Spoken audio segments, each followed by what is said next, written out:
আমি একটা all-round school এরকম করতে যেখানে বাচ্চারা ঢুকলে ও যেটা চায় লাইফে সেটা প্রপার গাইডেন্স, প্রপার মানে এডুকেশন পেয়ে ওখান থেকে বেরোবে। আমার টার্গেট হচ্ছে ওদেরকে প্ল্যাটফর্মটা দেওয়া। সেটা আমি চেষ্টা করে যাচ্ছি, সেটা আমি চেষ্টা করে যাবো। ইন্ডিয়ার জন্য খেলা is harder then cracking IIT. আমাকে একজন খুব বলেছিল যে education is not for only those who can afford. নমস্কার। টেডভাইজার টক্সের আরো একটি এপিসোডে আপনাদের সকলকে স্বাগত জানাই। আমি অভিজিৎ, টেডভাইজারের পক্ষ থেকে। যেমনটা আপনাদের কথা দিয়েছিলাম যে টেডভাইজার টক্সের প্রতিটা এপিসোডে আমরা ভীষণ স্পেশাল গেস্টদেরকে নিয়ে আসবো। তাই আজকে টেডভাইজার টক্সে আমাদের এই এপিসোডে আমাদের সাথে যিনি রয়েছেন, তিনি দুন হেরিটেজ স্কুলের ডিরেক্টর। এছাড়াও তিনি আইএমপিএস এডুকেশনাল ট্রাস্টের ডিরেক্টর। আর এই এডুকেশনাল ট্রাস্টের আন্ডারে রয়েছে Delhi world public school Malda, IMPS paramedical college, IMPS engineering college, Trinity B Ed college, Siliguri paramedical college এবং রিসেন্টলি যেটা ওপেন হতে চলেছে ডন বস্কো স্কুল ময়নাগুড়ি। তো আজকে আমাদের সঙ্গে রয়েছেন আমাদের very special guest Shivam sir. Shivam sir, আপনাকে স্বাগত জানাই আমাদের টেডভাইজার টক্স অনুষ্ঠানে। Thank you so much and congratulations to you এত সুন্দর একটা আইডিয়ার জন্য আর বিউটিফুল সেট আপের জন্য। Thank you sir, thank you. তো আমরা যেটা দিয়ে শুরু করব, সবার আগে আমি আপনাকে কংগ্রাচুলেশন জানাতে চাই যে এত সুন্দর করে আপনি ডিপিএল 2.0 যেটা দুন প্রিমিয়ার লিগ 2.0 আপনি অর্গানাইজ করেছেন। কারণ আমি থ্রু আউট দ্য টুর্নামেন্ট ওখানে ছিলাম। আমি নিজে দেখেছি কতটা ফেয়ারলি আপনারা পুরো টুর্নামেন্টটাকে অর্গানাইজ করেছেন এবং কত সুন্দরভাবে শুরু থেকে শেষ অবধি মানে ওপেনিং ডে থেকে যেদিন আমাদের ফাইনাল ডে ছিল, সেদিন অবধি কত সুন্দরভাবে আপনারা জিনিসটাকে অ্যারেঞ্জ করেছিলেন। তো সেটা সম্বন্ধে যদি আমাদেরকে একটু কিছু বলেন। ফার্স্ট অফ অল তো আবার thank you because of your support. আমি এটা বলতেই হবে যে যেভাবে আপনারা আপনাদের কোম্পানি যেভাবে সাপোর্ট করেছে by obviously through sponsors also and through the design everything দারুণ ছিল। তো thank you for that as well. Coming back, ডিপিএলটা অ্যাকচুয়ালি এটা ওয়াজ আমাদের স্কুলে আগে ফুটবলটা খুব মানে বেশিভাবে চলতো। তো যখন আমি দেখি বাচ্চাদের যখন enthusiasm শুরু হয় দেখি একটা ক্রিকেটের প্রতি, তখন আমরা ঋদ্ধিমান স্যারের সাথে কনট্যাক্ট করি। উনি আসেন। উনি এসে বলে যে, "এটা স্টার্ট করো।"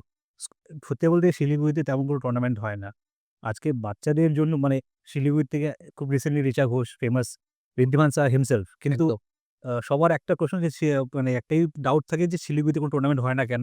এত সবকিছু তো আছে। তো school tournament is the only tournament যেটা বাচ্চারা নিজেকে একটু এক্সপোজ করতে পারে। একদম। সো এখানে হয় না। ডিপিএস খুব ফেমাস ওখানে হচ্ছে। তো উই টোল্ড কি লেটস ডু সামথিং। অ্যান্ড এমন যেটা একদম মানে বরাবর কা হবে। সেই চিন্তা দিয়ে বিপিএল করা। ১ম সিজন ভালো গেল। মানুষ তিওয়ারি এসেছিলেন। 2nd সিজনটা ক্রিকেট শিডিউল সব প্লেয়ার্সদের চলছে। আমরা কোনো প্লেয়ার্স পাইনি। But hmm. রেসপন্স ভালো পেয়েছি। ১৪ থেকে ১৮ টা টিম, এটা মনে হয় ভেরি গুড থিং। দারুণ, দারুণ। আমি সো দেখেছি ইয়া ইনফেক্ট আপনাদের ফাইনাল ডে এর যা অ্যারেঞ্জমেন্টস ছিল, যে সমস্ত বাচ্চারা খেলেছে, তারা কিন্তু একটা স্পেশাল এনভায়রনমেন্ট এনজয় করতে পেরেছে। ইটস লাইক আমরা যখন টিভিতে আইপিএল দেখছি, আইপিএল এর মতোই কিন্তু একটা এনভায়রনমেন্ট ওরা এনজয় করতে পেরেছে। চেষ্টা করেছি। নেক্সট ইয়ার আরো ভালো করার চেষ্টা। আপনারা থাকবেন নিশ্চয়ই ভালো হবে আরো। একদম, একদম, একদম। তো আমি আপনাকে খুব ক্লোজলি কাজ করতে দেখেছি যেহেতু আমি অনেকগুলো বছর ধরে আপনাদের ইনস্টিটিউটের সঙ্গে যুক্ত। আমার মনে একটা প্রশ্ন আছে স্যার যে স্পোর্টস এর প্রতি এত ইন্টারেস্ট কেন? আ স্পোর্টস আমি যখন ছোট যখন আমি ৫ বছর বয়স তখন ফার্স্ট 1999 ওয়ার্ল্ড কাপ হয়। যেটা ইংল্যান্ডে হয়েছিল। তখন সচিন তেন্ডুলকার সবার হিরো আমাদের। আমি দেখতাম যে আমাদের বাড়িতে না মানে লোকজন ভিড়, খেলা দেখছি সবাই মিলে। এটা কি হচ্ছে? মানে ছোটবেলার সবাই তো কার্টুন দেখতে ভালোবাসে। হুম। বাট আমার ইন্ট্রোডাকশন না ক্রিকেট দিয়ে হয়েছে। আচ্ছা। আর এত আমার বাবা আমি জয়েন্ট ফ্যামিলি থাকি।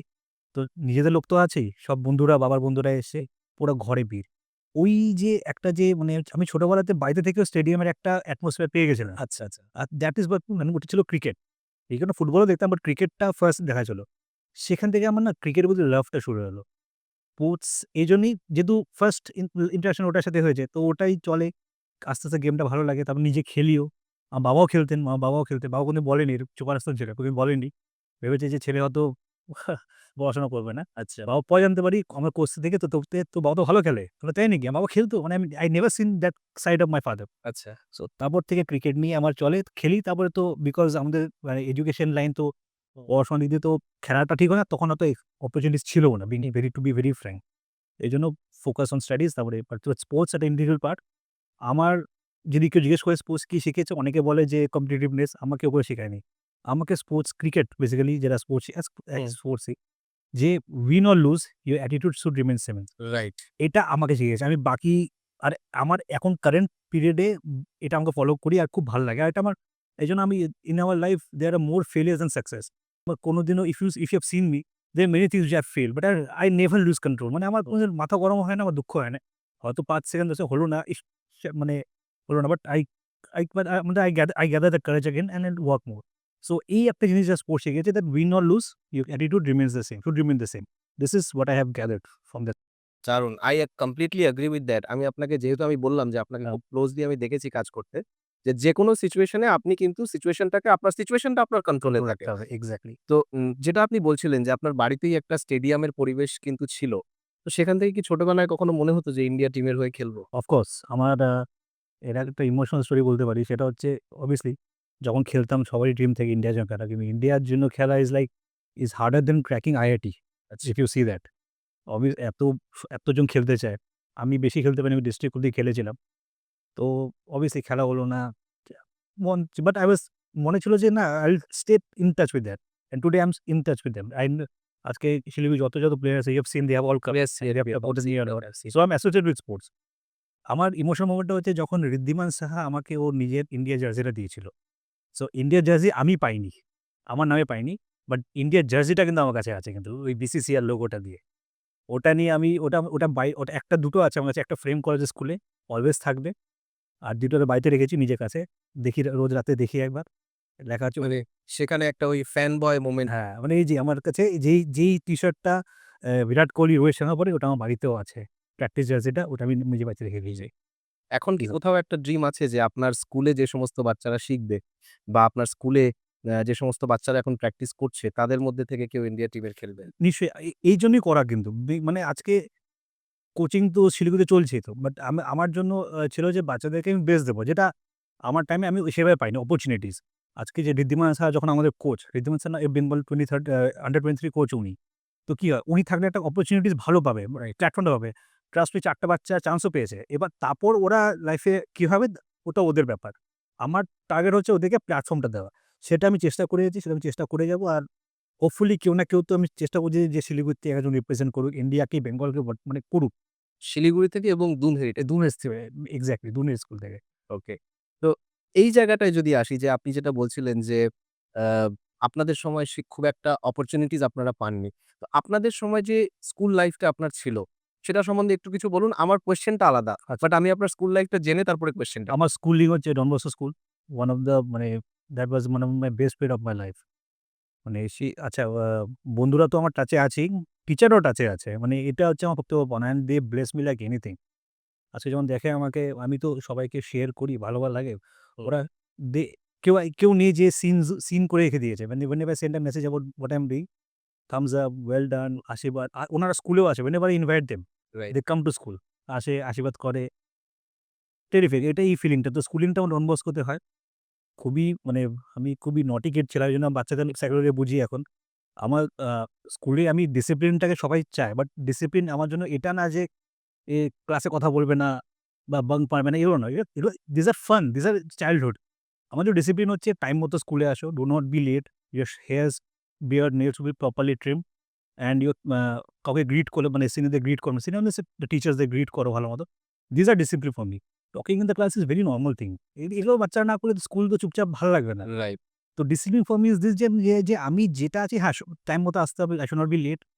যদি আমি আজকে লেট আসাম সরি। ঠিক আছে? So this are the things which I think যে বাচ্চাদের শেখায়। আমার কিন্তু কখনো বাচ্চারা বাঙ্ক মারলে আমি রাগ হই না। আমি এমনিতে রাগ হইও না আমি। বাট মাই থিং ইজ এটা স্টুডেন্টরা দেখে নিলে প্রবলেম হবে না তো? যে শিবম স্যার অন স্ক্রিন বলছে যে বাঙ্ক করলে রাগ হয় না। যাই হোক তোমরা বাঙ্ক করো না, দ্যাট ইস ইম্পোর্টেন্ট।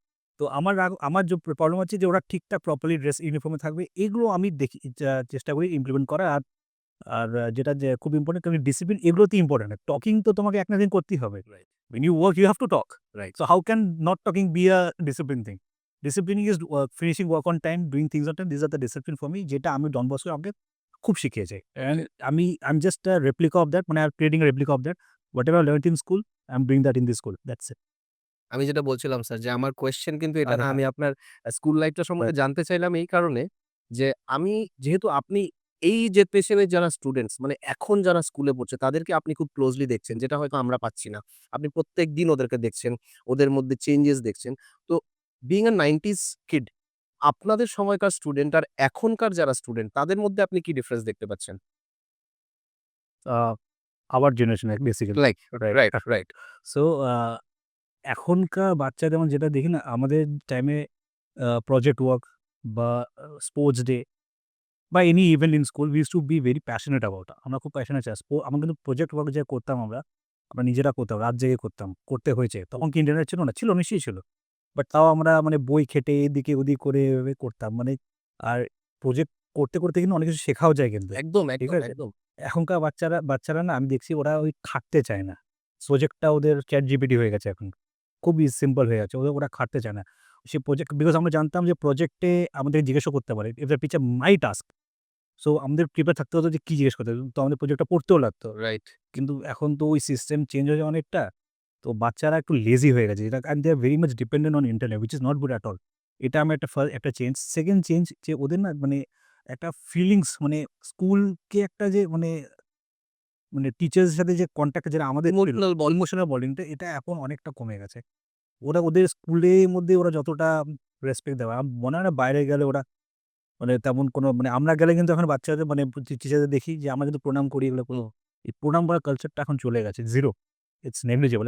আমি দেখি যেটা যে not only our school I have seen wherever I have been আজকাল ওটা নেই। কোথাও কি মনে হয় না যে এই যে জিনিসটা কমে যাচ্ছে, এটা যাতে আমাদের এখন যে জেনারেশনটা আপনাদের স্কুলে আছে ওদের মধ্যে কমে না যায়, সেটার জন্য যদি স্কুল থেকেই কিছু ইনিশিয়েটিভ নেওয়া আ আমাদের যেটা হয় সেটা হচ্ছে আমার লাইফ স্কিলস ক্লাস হয়, লাইফ ভ্যালুস ক্লাস হয়। আমি দেখেছি। অংশুমান স্যার হ্যাঁ, অংশুমান স্যার আ ক্লাসটা নেয়, রাইট। ওটাতে ওটাতে হয় কিন্তু মানে ইউ নো হোয়াট মানে সবাই বাচ্চা তো সবাই তো করবে না। কেউ করছে। If they can influence someone that's better. So চেষ্টা চালিয়ে যাচ্ছি। মানে চেষ্টা এই সব সময় এই চালাচ্ছি। চেঞ্জটাতে কি কোথাও মনে হয় যে প্যারেন্টিং ও একটা part? Obviously I am sure যে প্যারেন্টিং একটা পার্ট তো প্লে করেই। যেটা কালচার বাইরেতে দেখা হয় সেটাই হুম।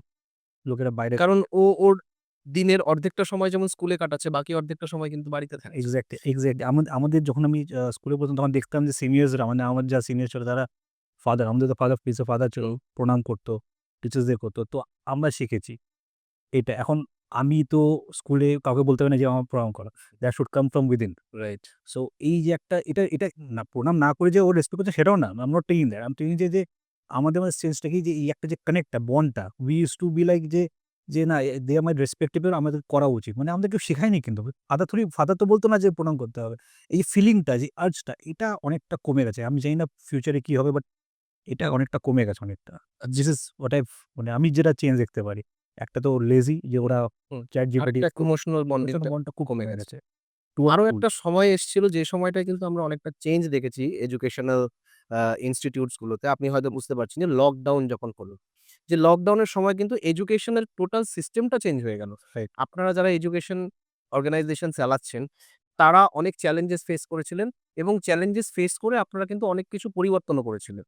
তো সেই বিগেস্ট চেঞ্জ আপনারা কি এনেছিলেন সেই সময়? বিগেস্ট চেঞ্জ যেটা হয়েছিল সেটা হচ্ছে আ ডিজিটাল ক্লাসরুম। মানে যেটা ডিজিটাল ক্লাস। এটা জীবনে হয়তো কেউ ভাবতেও পারেনি। এরকম একটা কনসেপ্ট হতে পারে। এবং ডিজিটাল সেটা খুব কুইকলি আমাদেরকে ভেরি ট্রু। করতে হয়েছে। কিন্তু খুব কিছু করার ছিল না। বাচ্চাদেরকে কতদিন আর করে রাখতো। তো এটা একটা ফার্স্ট থিং। আর দ্বিতীয় কথা হচ্ছে যে স্কুলস গুলো তখন আই এম নট সিউর আমার স্কুল সব স্কুলসই অনেকটা মানে আগে যেটা ধরুন সাবজেক্ট বা আ ফি পেমেন্ট যেগুলো অনলাইন হতো না। অনেক অনলাইন নিশ্চয়ই হতো। But not through ERP it or was not something mandatory. Mandatory but that became mandatory. এখন এটা সিস্টেম এটা গুড সাইন যে আজকাল সবকিছু ওভার দ্যা হয়ে যাচ্ছে। প্যারেন্টস দের অত প্রবলেম হচ্ছে হুম। না। This is a plus point of I think that system ওই যে কোভিড টাইমে এই কিছু ইমপ্লিমেন্টেশন এগুলো প্লাস পয়েন্ট ছিল। নেগেটিভ যদিও বেশি ছিল but this was the good plus point. কারণ আমি কিছু জিনিস আপনাকে দেখেছি আপনি যতটা অ্যাক্টিভলি করেছেন সেই সময় আমার খুব ভালো মনে আছে যে আপনারা প্রতি বছর একটা স্কলারশিপ টেস্ট করান। যাতে আন্ডার প্রিভিলেজ স্টুডেন্টস যারা আছে তারা যেন এগিয়ে আসতে পারে। তো সেই স্কলারশিপটা লকডাউনের সময় করা পসিবল ছিল না জন্য আপনি অনলাইন স্কলারশিপের প্ল্যাটফর্ম তৈরি করেছিলেন, আমরাই তৈরি করে দিয়েছিলাম। এবং দ্যাট ওয়ার্ক অনেকে বাড়ি থেকে বসে দিয়েছে। স্কলারশিপ টেস্ট দিয়ে, রাইট। তাই না? তো এইগুলো আমার মনে হয় ওই সময় একটা বড় রূপ প্লে করেছিল। এই সবের মধ্যেই স্যার আমি আপনার কাছ থেকে আরো একটা জিনিস জানতে চাইবো যে, প্যারেন্টসদের আপনাদের যেমন স্টুডেন্টসদেরকে নিয়ে চলতে হয়, তেমনি একইভাবে কিন্তু প্যারেন্টসদেরকে নিয়েও চলতে হয়। অ্যাবসোলিউটলি। কারণ আ স্টুডেন্টসরা স্কুলে আসছে, তারা ক্লাস করছে, they are part of the school. Parents are also part of the school. So প্যারেন্টসদের ক্ষেত্রে আপনাদের কি ধরনের চ্যালেঞ্জ আপনাদের এই মুহূর্তে ফেস করতে হচ্ছে?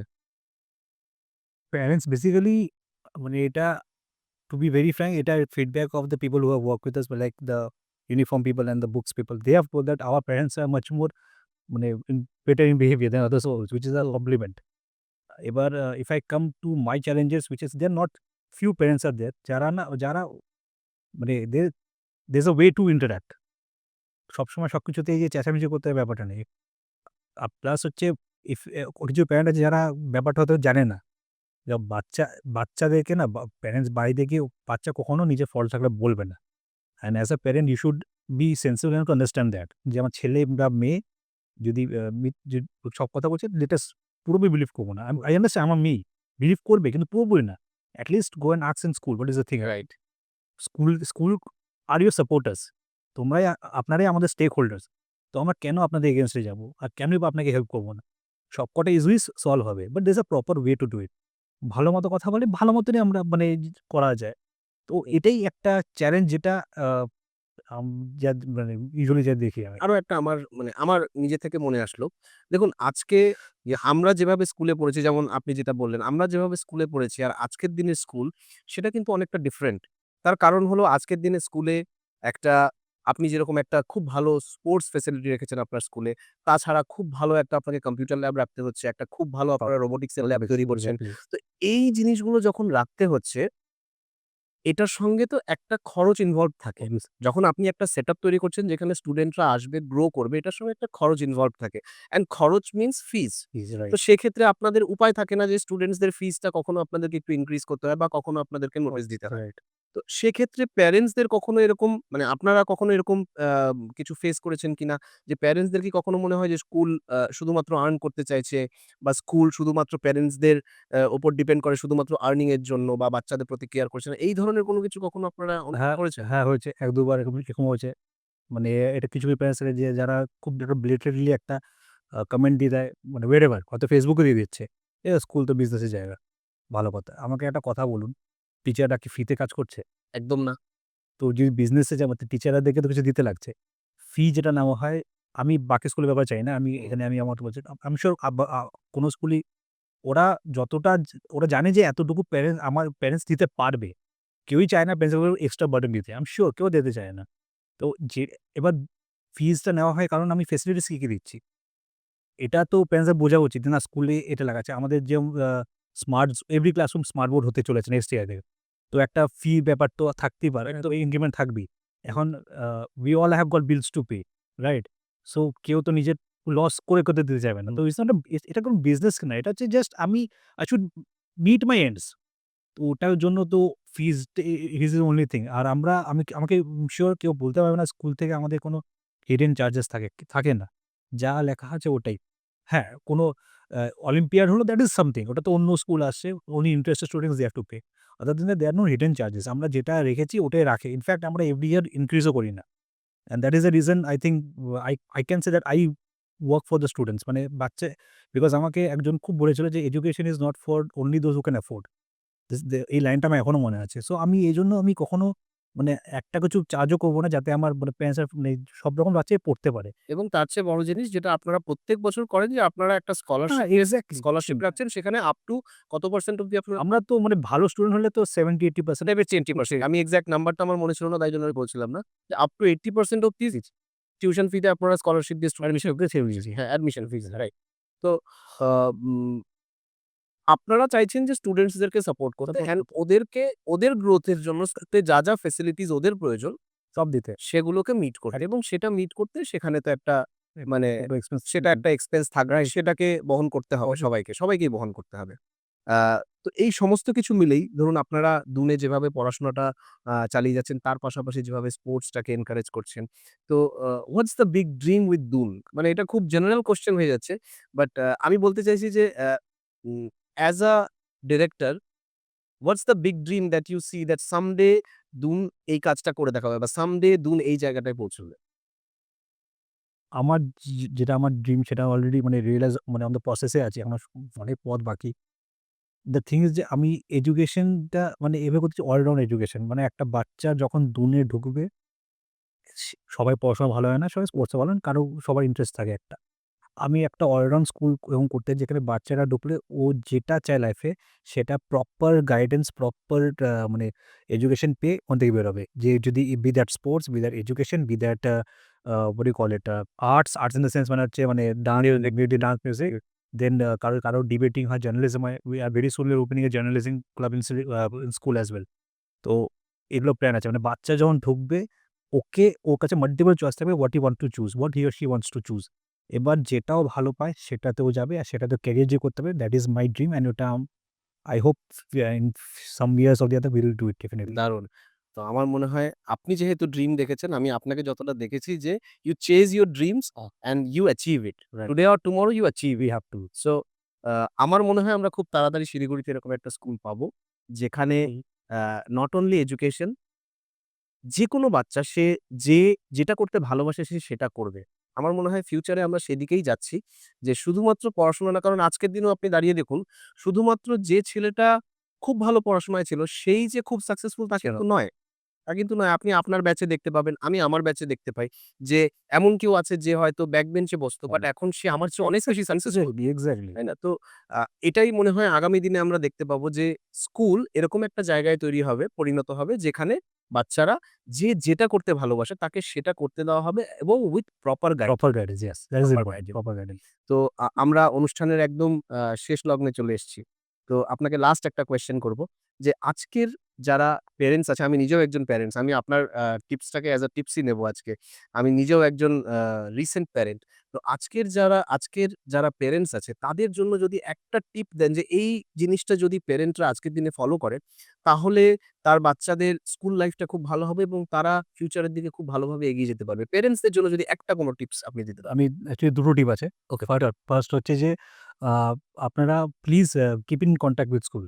মাঝে মাঝেই স্কুলের টিচার্সদের সাথে, প্রিন্সিপালের সাথে দেখা করবেন, বাচ্চার ফিডব্যাক নেবেন। That is very helpful. এটা আমি চাই। বাকি স্কুলে মানে I don't know what but I think that they should come and have an session with us. মাঝে মাঝেই দেখা করতেই চলে আসুক এরকম টাইপ। সেকেন্ড থিং হচ্ছে যে প্লিজ ইন স্কুলে কোনো বাচ্চা দিয়ে আমাদের সাথে কোনো পার্সোনাল দুশমনি থাকে না। এটা আপনারা প্লিজ ভাববেন না যে টিচারদের বা স্কুলের কর্তৃপক্ষদের কারোর উপরে মানে দুশমনি আছে। কেন? কি হবে? ও অনেক ছোট বাচ্চা। তো কাউকে যদি একটু পানিশ করা হয় বা যদি কোনো পানিশমেন্ট দেওয়া হয় বা বকা হয়, প্লিজ টেক দ্যাট অ্যাজ মানে ডিসিপ্লিনারি মেজার। ওটাকে নিয়ে আপনারা খারাপ পাবেন না যে আমার বাচ্চাকে করা হলো। এটা আপনার বাচ্চার ভালোর জন্যই। ৬ ঘন্টা থাকে স্কুলের সাথে। ৮ ঘন্টা ঘুমায়। থাকলো হচ্ছে বাকি ১০ ঘন্টার মধ্যে আপনারা যা দেখছেন, বাকিটা তো স্কুলে থাকছে। আমাদেরকে বিশ্বাস করুন আমরা ভালো মতনই রাখতে চাই বাচ্চাদেরকে যারা ওরা ডিসিপ্লিনারি হবে। আর আপনার কোনো যদি কমপ্লেইন থাকে please do come and talk to us but uh পুরো ডিসিপ্লিন মেজারকে আপনারা নেগেটিভ ভাবে নেবেন না। ওটা কিন্তু বাচ্চাদের ভালোর জন্যই করা হয়। একদম। এটাই আমার টিপস মানে প্যারেন্টসদের কাছে যারা I think they should do তো এটা আমরা যারা প্যারেন্ট আমাদের মাথায় রাখতে হবে যে আমরা স্কুলের সাথে কনট্যাক্টে থাকবো একদম। এবং স্কুল থেকে বাচ্চাদেরকে যদি কোনোভাবে কোনো পানিশমেন্ট দেওয়া হয় বা এনিথিং যেটা ডিসিপ্লিনারি অ্যাকশন যেটা নেওয়া হবে, সেটাকে আমাদেরকে পজিটিভলি নিতে হবে যে সেটা আমাদের বাচ্চার গ্রোথের জন্য বা ওর ভালোর জন্যই নেওয়া হচ্ছে। আমরা ছোট থেকে তাই শিখে this is a change exactly. 90s এ এটা হতো না। এটা কিন্তু ওয়ান মোর চেঞ্জ। আমরা কিন্তু ছোটবেলায় তাই দেখে এসেছি। আমার মনে আছে আমার বাবা খুব খুশি হতো আমি যখন পড়তে যেতাম, আমার মা আমার টিচারকে বলে পাঠাতেন যে, "এমনভাবে মারবেন, মেরে চামড়াটা চালিয়ে দিয়ে শুধু হাতটা বাড়িতে পাঠিয়ে দেবেন।" এক্সাক্টলি, এই ধরনের কথাবার্তা কিন্তু আমাদের মায়েরাই বলে দিত। এক্সাক্টলি। বাট এখন কোথাও একটা একটু চেঞ্জ দেখতে পাচ্ছি। তো এখন এটা আমার মনে হয় একটু চেঞ্জ হলে, ভেরি ইম্পোর্টেন্ট। যদি প্যারেন্টরা আমরা এটা একটু চেঞ্জ করি, এটা আ বাচ্চাদের জন্য ভালো। খুব ভালো হবে। কারণ স্কুল কারোরই মানে পার্সোনাল কারো সাথে কোনো একদম তাই, একদম তাই। স্কুল সবসময় অল চাইলে কিডস আর সেম স্টুডেন্টদের ফর আস। আমাদের সব বাচ্চাই সেম। সব বাচ্চার ফিউচারটা আমাদের লক্ষ্য থাকে। তো আমাদের কারো উপরে কোনো রাগও থাকে না। ওটা আপনাদের যেমন বাচ্চাদের রাগ হয়, বকা দেন, আমাদেরও সেমই হয়। এর বেশি কিচ্ছু না। আবার আজকাল তো আমাদের কর্পোরাল পানিশমেন্ট অ্যালাউডই না। তো ওটা তো ভয়ই নেই যে আমরা কেউ মারছি। শুধু বকাটাই তো। অতটুকু না দিলে বাচ্চা তো আর অতটুকু তো। ডিসিপ্লিন হবেই না। Right, right. সো এটাই। খুব ভালো লাগলো স্যার। থ্যাংক অন্যরকম একটা আলোচনা হলো ভালো আজকে। লাগলো। Thank you for coming to Tedvisor talk. My pleasure. Uh আগামী দিনে আশা রাখছি যে আপনাকে আরো একবার আমরা টেডভাইজার টকস এ নিয়ে আসবো এবং আরো অনেক কিছু নিয়ে গল্প করব। তো আজকে যেহেতু আমাদের সময়ের একটা লিমিটেশন আছে, আজকের অনুষ্ঠানটা আমরা এখানে শেষ করছি। আপনারা যারা টেডভাইজার টকস দেখছেন, আপনারা অবশ্যই কমেন্টে জানাবেন এই এপিসোডটি আপনার কেমন লাগলো? শিবম স্যারের কথাগুলো আপনাদের কেমন লাগলো? আমি যে টিপস গুলো দিলেন সেগুলো ফলো করার চেষ্টা করবেন এবং টেডভাইজার টকস এর আরো অনেকগুলো এপিসোড দেখতে হলে আমাদের পেজ টেডভাইজারকে ফলো করুন এবং দেখতে থাকুন আমাদের অনুষ্ঠান টেডভাইজার টকস। ধন্যবাদ।